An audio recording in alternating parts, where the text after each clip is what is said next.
The Xelari Empire had stretched its grasp across countless star systems, conquering and enslaving without remorse. Every species they encountered fell quickly, primitive, fractured, unprepared. They assumed Earth would be the same, another insignificant world to crush beneath their boot. For the Xelari, this was routine. Their fleet had faced no true resistance in centuries.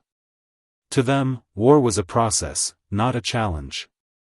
High Commander Vorek stood on the bridge of the Voracle, the largest and most powerful warship in the Xelari fleet. It dwarfed anything humanity had ever sent into space.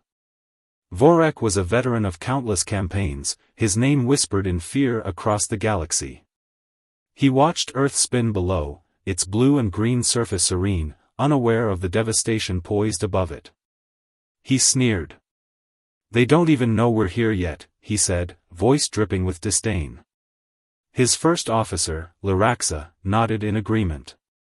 "They're primitive," she replied. "Barely out of their atmosphere. Their space programs are pathetic, their defenses non-existent." Vorek smirked. "Send the message." Across every frequency, every device capable of receiving a signal on Earth, the Xelari proclamation echoed, "People of Earth, you stand before the Xelari Empire. Surrender now, and we may spare a few of you to serve as slaves. Resist, and your world will burn." Silence followed. The Xelari were used to this. They expected pleas for mercy or panicked cries. But instead, the silence stretched. A minute passed. Then two.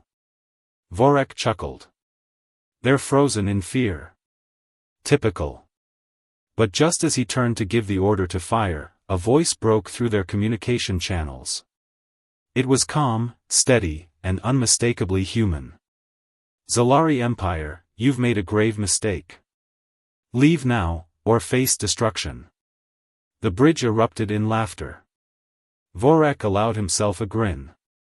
"Brave words," he said, "but meaningless. Prepare the fleet for bombardment." The massive energy cannons on the Voracle and its accompanying ships powered up, glowing with a red hue that bathed the fleet in an eerie light. "Target their largest cities," Vorek ordered. "Let them see what happens when they defy us." The cannons fired.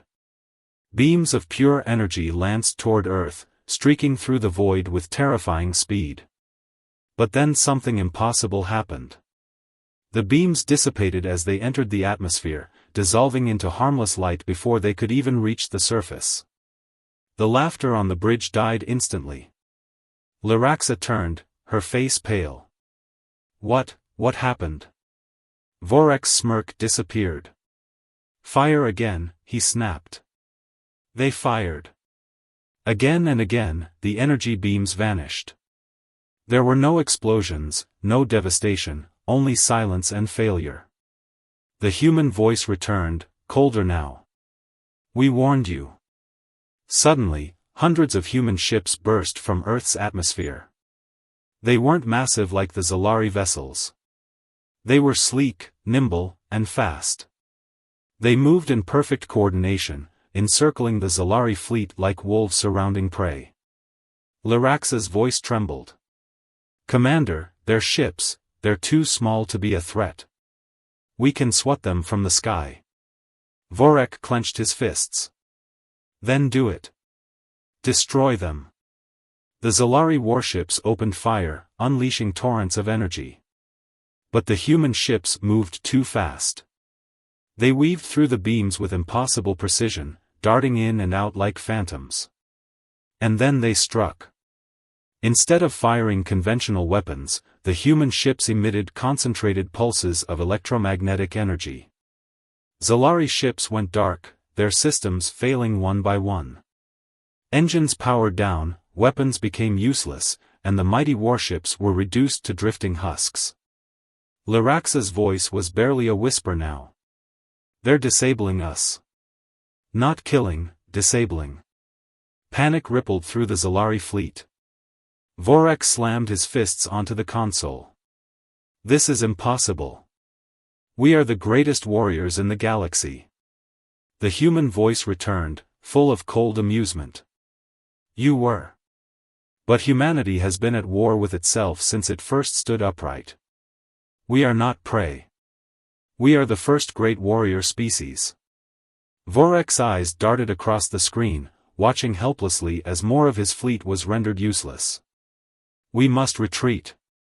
Laraxa cried. There's no other choice. But the human ships had already surrounded the Voracle. There was nowhere to go. You cannot escape, the voice said.